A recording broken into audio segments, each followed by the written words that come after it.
ఈ సాయంత్రం 6:30కు ఢిల్లీలోని బీజేపీ ప్రధాన కార్యాలయానికి ప్రధాని నరేంద్ర మోడీ చేరుకొని పార్టీ కార్యకర్తలను ఉద్దేశించి ప్రసంగిస్తారనే సమాచారం వచ్చింది. ఇక తమిళనాడులో ఆసక్తికరమైన రాజకీయ పరిణామాలు చోటు చేసుకుంటున్నాయి. బీజేపీ ఇప్పటివరకు 2 స్థానాల్లో ఆధిక్యంలో ఉంది.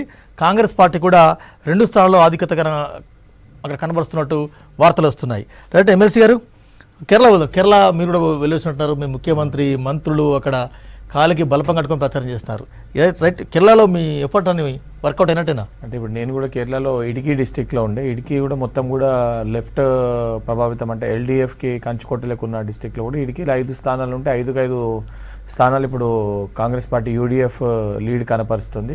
అండ్ చాలా స్పష్టంగా రేవంత్ రెడ్డి గారిని ఎలక్షన్స్లో మనం కేరళ ఎలక్షన్స్లో ఒక ట్రెండ్ సెట్టర్ లెక్క తీసుకోవచ్చు. ఎందుకంటే వారు ఏదైతే ఆడ సీఎంని విజయన్ పైన వారు చేసిన విమర్శ కానివ్వండి, ఆయన టార్గెట్ చేసిన విధానం కానివ్వండి, గోల్డ్ స్కామ్ కానివ్వండి, ఎక్స్పైరీ డేట్ అయిపోయింది విజయన్ అనేది, అంటే అప్పటి వరకు రేవంత్ రెడ్డి గారు మాట్లాడినంత వరకు కొంచెం ఒక పాజిటివ్ ఇంపాక్ట్ ఉండే. మీరు పదే విజయాన్ని టార్గెట్ చేయడము, వారిపైన లేఖ రాయడము, పోయే విజయన్ అని చెప్పి కేరళ భాషలో విజయన్ కథ టైం అయిపోయింది, ఎక్స్పైరీ అయిపోయిందని అయితే ట్రెండ్ సెట్ చేసారో, చాలా స్పష్టంగా వారు సెట్ చేసిన ఒక స్లోగన్, వారు తీసుకున్న ఒక నినాదము చాలా క్లియర్ కట్గా అది కేరళ ఎలక్షన్స్లో ఇంపాక్ట్ కనపరిచింది అనేది. అంటే అక్కడ మేము ప్రాక్టికల్గా ఉండే కదా, వారు రేవంత్ రెడ్డి గారు రోడ్ షోస్ అయిపోయినాక ఏ రకంగా రాష్ట్రంలో ఇంపాక్ట్ చూపించింది, ఏ రకంగా పబ్లిక్ నరేటివ్ సెట్ అయింది, ఏ రకంగా పబ్లిక్ మైండ్ సెట్ సెట్ అయింది, ఏ రకంగా దానిపైన చర్చ జరిగిందో చాలా క్లియర్గా మేము ఎవిడెంట్గా చూసినాం. మేము కూడా భావించినాం 100% తెలంగాణకి వెళ్ళి వచ్చి రేవంత్ రెడ్డి గారు కేరళ ఎలక్షన్స్లో ఒక ట్రెండ్ సెట్ చేస్తారు, వారు టార్గెట్ చేసింది సక్సెస్ అవుతుందని భావించినాం. ఇలా క్లియర్ కట్గా మనం సీట్స్ చూస్తే కూడా మనకి 90 పైన, అంటే ఇప్పుడు నాకున్న దాని ప్రకారంగా 100 సీట్స్లో కాంగ్రెస్ పార్టీ అక్కడ లీడ్ చూపిస్తాను. ఇంతకుముందే నేను ఆ కాన్స్టిట్యూన్సీకి సంబంధించిన వాళ్ళతో మాట్లాడితే 100 స్థానాల్లో ఇప్పటికే మనం లీడ్లో ఉన్నాం. ఆల్మోస్ట్ అందులో 90 ప్లేసెస్లో క్లియర్ మెజారిటీతో ఉన్నామంటే 100% కేరళంలో ఈసారి మళ్ళీ యూడిఎఫ్ తిరిగి అధికారంలోకి వస్తుందని చెప్పి చాలా క్లియర్ కట్గా స్పష్టంగా కనబడుతుంది. ఎస్, కోటేశ్వరరావు గారు జాయిన్ అయ్యారు, ప్రముఖ రాజకీయ విశ్లేషకులు. కోటేశ్వరరావు గారు నమస్తే అండి. అంటే 5 రాష్ట్రాల ఎన్నికల ఫలితాలు చూస్తున్నారు, ట్రెండ్స్ కూడా వస్తున్నాయి. ఒకసారి కేరళ వెళ్ళండి. కేరళ కురుక్షేత్రంలో ఎర్రకోట కూలుతుందని మీరు ఏమైనా ఊహించారా? అస్తం నిలుస్తుందన్న అంచనాలు ఎందుకు యాజ్ ఇట్ ఈస్గా వస్తున్నాయి? అస్సాం గురించి ముందుగా ఊహించిందే ఈ ఎగ్జిట్ పోల్స్ కు ముందు, లేకపోతే ఈ ప్రీ పోల్ సర్వేల సందర్భంగా కూడా నేను అదే అభిప్రాయం వ్యక్తం చేశాను. కేరళలో పోటాపోటీగా ఉంటుంది అనేటువంటి అభిప్రాయాన్ని నేను వ్యక్తం చేశాను. అయితే దానికి భిన్నంగా యూడిఎఫ్ కి స్పష్టమైనటువంటి మెజారిటీ కనిపిస్తూ ఉంది.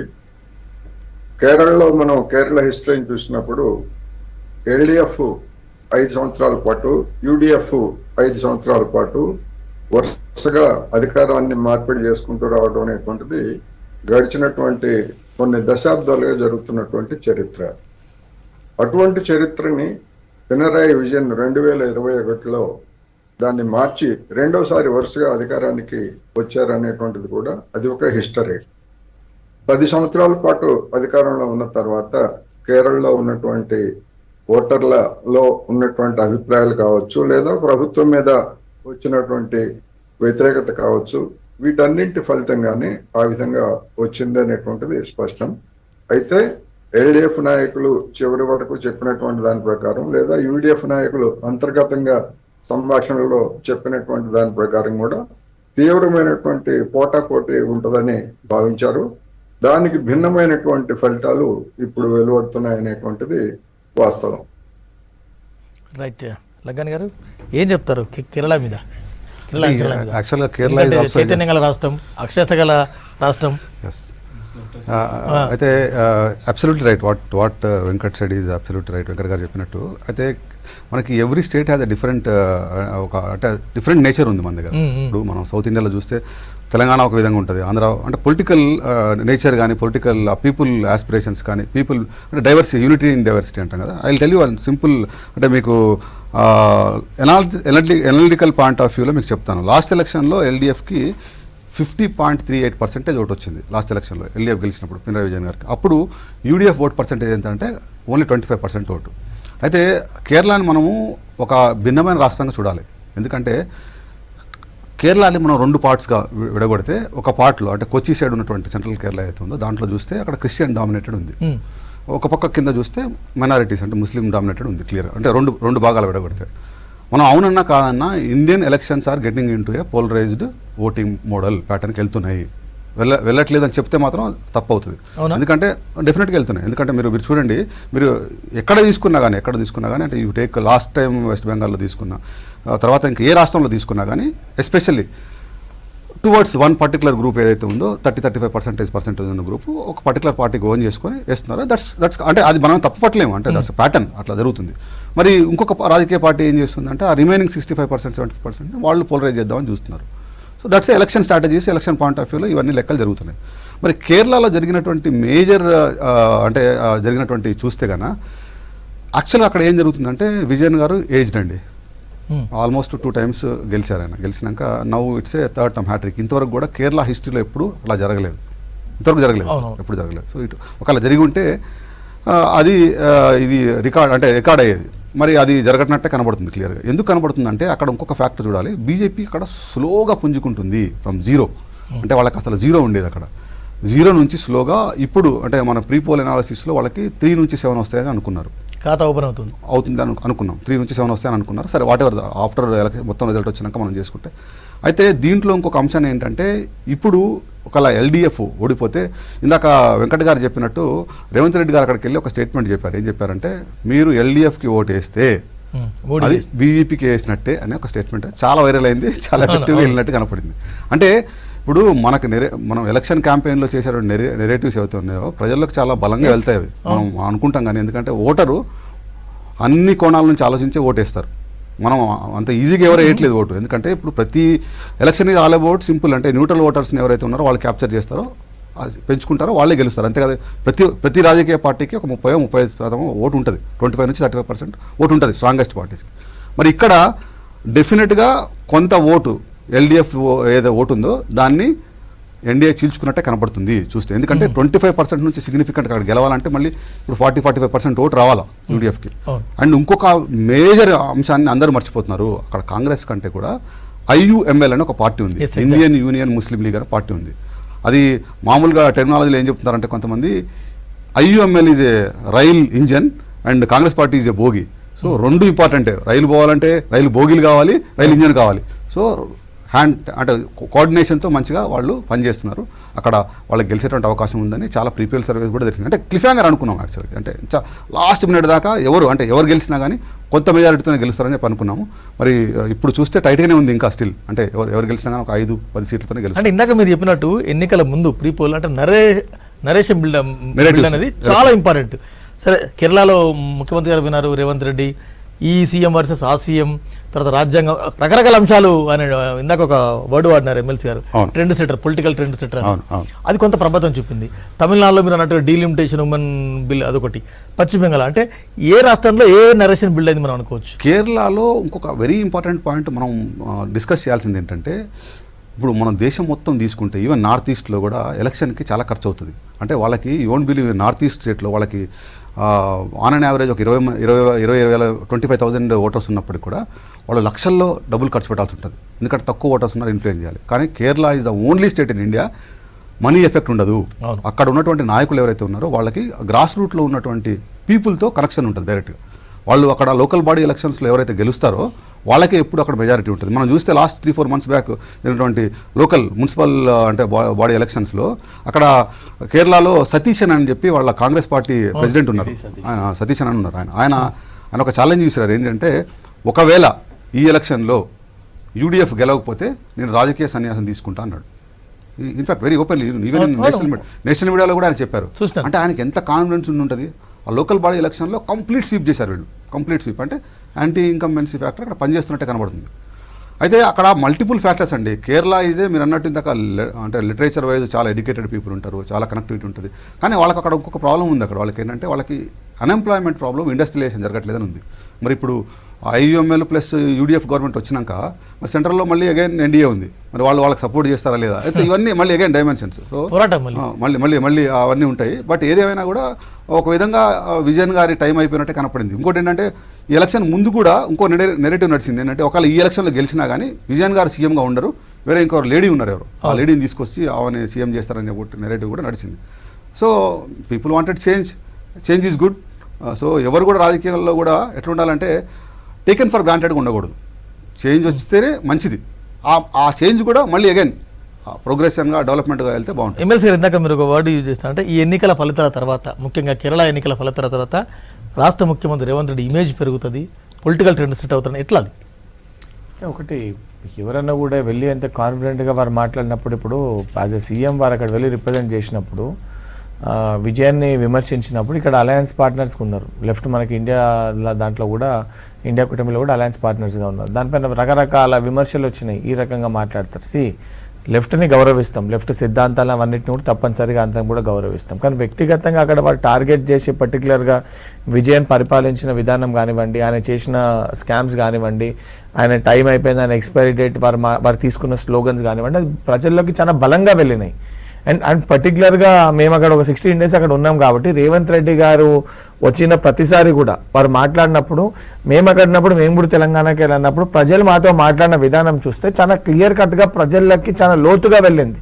అండ్ ఇక్కడ స్కీమ్స్, ఇక్కడ గ్యారంటీస్ మీ స్టేట్లో ఎట్లుంది అవన్నీ రేవంత్ రెడ్డి గారు కమ్యూనికేట్ చేసిన విధానము 100% వారు కేరళ ఎలక్షన్స్ రేవంత్ రెడ్డి గారు ఒక కీ ఫ్యాక్టర్గా పనిచేసి వారు ట్రెండ్ సెటర్గా నిలిచేదానికి చాలా స్పష్టంగా, చాలా క్లియర్ కట్గా, ఎవిడెంట్గా అక్కడ ఉన్నాం కాబట్టి చాలా క్లియర్ కట్గా అర్థమవుతుంది, కనబడుతుంది. దాని అవుట్కమ్ కూడా మనం ఇక్కడ పథకాల గురించి అక్కడ చర్చకు వచ్చింది, అక్కడ పథకాల నుంచి ఇక్కడ వచ్చింది. ఇప్పుడు ఉత్తర ప్రత్యుత్తరాలు రాసినప్పుడు ఇక్కడ ఇది లేదు అని చెప్పి దాన్ని చూపించడానికి ఇక్కడ ఉన్న లెఫ్ట్ బాడీస్ చూపించే ప్రయత్నం చేసినాయి. లేదు వాస్తవాలు ఏమున్నాయో రేవంత్ రెడ్డి గారు వివరించే ప్రయత్నం చేశారు. దాని తర్వాత రేవంత్ రెడ్డి గారు మాట్లాడిన విధానము, విజయన్ ఎక్స్పైరీ డేట్ వచ్చేసింది, ఆ స్లోగన్ కేరళలో వారు తీసుకున్న ఆ వాయిస్ స్లోగన్ కానివ్వండి, అది కంప్లీట్ కేరళలో చాలా క్లియర్ కట్గా ప్రజలకు ఎందుకంటే అక్కడ ఎడ్యుకేటెడ్ ఓటర్స్ చాలా ఎక్కువ. మనం ఎన్ని చెప్పినా కూడా వాళ్ళు చాలా క్లియర్ కట్గా వాస్తవాలు తెలుసుకొనే ఓటేస్తారు. ఎందుకంటే కేరళ ముందుకెళ్ళి కూడా సెక్యులర్, ఎందుకంటే ఈ మతపరంగా దీని పరంగా ఎన్ని చేసినా కూడా డెవలప్మెంట్ పైన సెక్యులర్ వాదం ఎక్కువ ఉంటుంది. అండ్ చాలా క్లియర్ కట్గా ఓటర్స్ కూడా అన్ని వాస్తవాలు కనుగొని ఎక్కడ ఏమున్నాయి, ఎందుకంటే అక్కడ మేజర్ స్టూడెంట్స్, కేరళలో ఉన్న స్టూడెంట్స్ మన దగ్గర చదువుకుంటూ హైదరాబాద్ సెంట్రల్ యూనివర్సిటీ, ఇతర యూనివర్సిటీస్లో కూడా చదువుకుంటూ ఉంటారు. సో ఇవన్నిటిని కూడా చూసి అండ్ రేవంత్ రెడ్డి గారు ఆ స్టాండ్ తీసుకున్న రోజు చాలా మంది కూడా దాని రకరకాల విమర్శలు వచ్చినాయి. అరే అట్లా అన్నారు లెఫ్ట్ వాళ్ళని, అది ఎటు దారి తీస్తుందో ఏమవుతుందో అని చెప్పి. బట్ అది 100% వారు తీసుకున్న ఒక స్టాండ్, వారు మాట్లాడిన విధానం ఈ రోజు కేరళ ఎలక్షన్స్ గెలుపుకి అది క్రియాశీలకంగా మారిందని చాలా స్పష్టంగా మనకి ఫలితాలతో. కోటేశ్వర గారు, అంటే దేశవ్యాప్తంగా వామపక్షాలకు ఒకే ఒక రాష్ట్రం, ఒకే ఒక స్థానం కేరళ.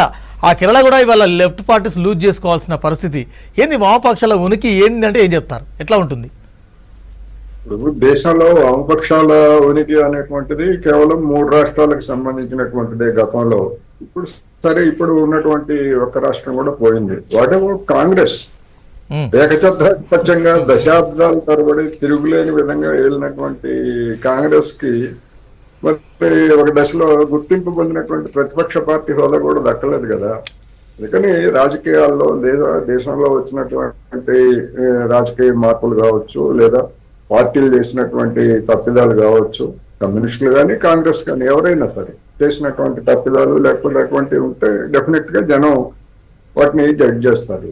అయితే కేరళలో పినరాయి విజయన్ అవినీతికి సంబంధించి ఒక్కటంటే ఒక్కటి కూడా రేవంత్ రెడ్డి గారైనా లేకపోతే రాహుల్ గాంధీ గారైనా తీవ్రమైనటువంటి ఆరోపణలు తప్ప ఏ విధమైనటువంటి స్కామ్ లో ఆయన ఉన్నారు. నిజంగా పినరాయి విజయన్ స్కాములో లేకపోతే అవినీతికి పాల్పడి ఉంటే మరి 10 సంవత్సరాల్లో కేంద్రంలో ఉన్నటువంటి నరేంద్ర మోడీ ప్రభుత్వము మిగతా రాష్ట్రాల్లో ముఖ్యమంత్రుల్ని, మంత్రుల్ని ఏ విధంగా వెంటాడిందో మనకు తెలిసిందే. కానీ కేరళ ఆ విధమైనటువంటి ధైర్యం చేయలేకపోవడానికి కారణం ఏంటంటే అక్కడ ఉన్నటువంటి నీతి నిజాయితీలు తప్ప మరొకటి కాదనేది నా అభిప్రాయం. ఇక ప్రభుత్వం మీద వ్యతిరేకత అంటారా? డెఫినెట్ గా ప్రభుత్వం మీద వ్యతిరేకత ఉంటుంది. కేరళలో ఉన్నటువంటి ఆర్థిక పరమైనటువంటి ఇబ్బందుల కారణంగా ఉద్యోగులకి మన డిఎల్ కూడా మొన్న చివరి దాకా ఇవ్వనటువంటి పరిస్థితి ఉన్నది, లేదని అంటల్లా. అదేవిధంగా కేరళకు సంబంధించినటువంటి రుణాలు కావచ్చు, లేకపోతే ఇవన్నీ కూడా అనేకమైనటువంటి ఆర్థిక సమస్యలు ఉన్నాయి. వాటన్నింటి కారణంగా తలెత్తినటువంటి అసంతృప్తితోటి మలయాళీ ఇచ్చినటువంటి తీర్పు తప్ప ఏదో మన రేవంత్ రెడ్డి గారు వెళ్ళినందువలన అక్కడ ఆ విధంగా వచ్చిందనుకుంటే మరి రేవంత్ రెడ్డి గారు మిగతా రాష్ట్రాలకు కూడా వెళ్ళారు. మరి అక్కడ ఎందుకని కాంగ్రెస్ ఓడిపోయింది దానికి కూడా చెప్పాల్సి ఓన్లీ కేరళకి పోయినారు. సరే ఉత్తమ్ కుమార్ రెడ్డి వీళ్ళంతా తమిళనాడు వెళ్ళారు రేవంత్ రెడ్డి గారు ప్లీజ్ లగ్గన్ గారు అయితే ఇప్పుడు సరే ఎవరు సార్ వస్తున్నా ఒక్క నిమిషం కోటేశ్వర గారు వస్తున్నా అంటే to be open with you అంటే ఇప్పుడు మన ఎమ్మెల్సీ గారు వెంకట్ గారు వాళ్ళ పార్టీని రిప్రజెంట్ చేస్తున్నారు కాబట్టి డెఫినెట్గా ఎవ్రీ ఎలక్షన్లో ఏదైతే పాజిటివ్ వస్తుందో వాళ్ళు they take out of it and చెప్పుకోవాల్సిందే. దట్ ఈస్ కంపల్సరీ పొలిటికల్గా చేయాల్సిందే. But if you look at it నన్ను పొలిటికల్ అనాలిసిస్ పాయింట్ ఆఫ్ వ్యూలో అడిగితే ఏ ఒక్కరు వెళ్ళటం వలన ఒక ఎలక్షన్ రిజల్ట్ పెద్ద ఇంపాక్ట్ అయితే ఉండదు. అంటే కొంతవరకు ఇన్ఫ్లుయెన్స్ చేస్తారు డెఫినెట్గా. అంటే ఇప్పుడు అట్లా అనుకుంటే మరి ప్రైమ్ మినిస్టర్ మోడీ వెళ్తే బెంగాల్ మొత్తం చేంజ్ అవుతుందా, అమిత్ షా అక్కడే కూర్చున్నారంటే నరేష్ కొంతవరకు డెఫినెట్గా ఇన్ఫ్లుయెన్స్ ఉంటుంది. అయితే అవునన్నా కాదన్నా నౌ మన సీఎం తెలంగాణ సీఎం గారు is become a iconic figure across India. అంటే ఇప్పుడు బికాస్ ముగ్గురు సీఎంస్ ఉన్నారు కాంగ్రెస్ పార్టీకి ఓవరాల్గా, హిమాచల్ ప్రదేశ్, కర్ణాటక, మనం వాళ్ళ ముగ్గురులో కూడా మంచి ఓకలు మంచి వక్త ఎవరంటే రేవంత్ రెడ్డి గారే మన తెలంగాణ సీఎం. సో ఆ తెలంగాణ సీఎం గారిని మన ఇండియా టుడే లాంటి నేషనల్ కాంక్లేవ్లో కూడా పిలుస్తున్నారు, జర్నలిస్టులు ఇంటర్వ్యూ చేస్తున్నారు. And he's taking that opportunity, using it that platform very well. So ఆయన రాజకీయంగా యూజ్ చేసుకుంటున్నారు, పొలిటికల్ కూడా యూజ్ చేసుకుంటున్నారు, అంటే అన్ని విధాలుగా యూజ్ చేసుకుంటున్నారు. అయితే I will tell you one simple ఒక రీసెర్చ్ మేము చేసాము. ఏంటంటే కేరళలో ఒక మూడు రీజన్స్ తీసుకున్నాం. ఒకటి వయనాడ్ రీజన్, ఇంకోటి కోజికోడ్ రీజన్, ఇంకోటి మల్లాపురం రీజన్ అని 3 రీజన్స్ తీసుకున్నాం. తీసుకుంటే అంటే నేను this may become a controversial అవ్వచ్చు కానీ but I'm telling you the fact. ఏంటంటే వయనాడులో 3 తీసుకుంటే అసెంబ్లీ కాన్స్టిట్యున్సీస్, 3లో మోర్ దెన్ 78% నుంచి 82% మైనారిటీ ఓట్స్ ఎక్కువ ఉన్నాయి. అక్కడ హిందూ ఓట్లు లెస్ దాన్ 28% ఉన్నాయి. అట్లనే కోజికోడ్లు తీసుకుంటే అవుట్ ఆఫ్ 13లో 11 seats more than 50% minority votes ఉన్నాయి. మల్లాపురంలో తీసుకుంటే అవుట్ ఆఫ్ 18 15 సీట్స్లో మైనారిటీ ఓట్స్ అడ్వాంటేజ్ ఉన్నాయి. This is the on ground reality research. So నేను ఇందాక చెప్పినట్టు Indian elections are getting into a polarised electioneering, election campaigning. అది అవునన్నా కాదన్నా. సో ఎక్కడైతే మీరు గమనించాల్సిందే ఒక విషయం ఏంటంటే అక్కడ ఐయుఎంఎల్ పార్టీ, మన Union Muslim League, they are doing very well. ఎందుకు చేస్తున్నారు? Because they have a very strong hold in that particular minority vote bank ఉన్నటువంటి కాన్స్టిట్యున్సీలో స్ట్రాంగ్ ఉన్నారు. Because Congress is aligned with IML, they are also getting benefited.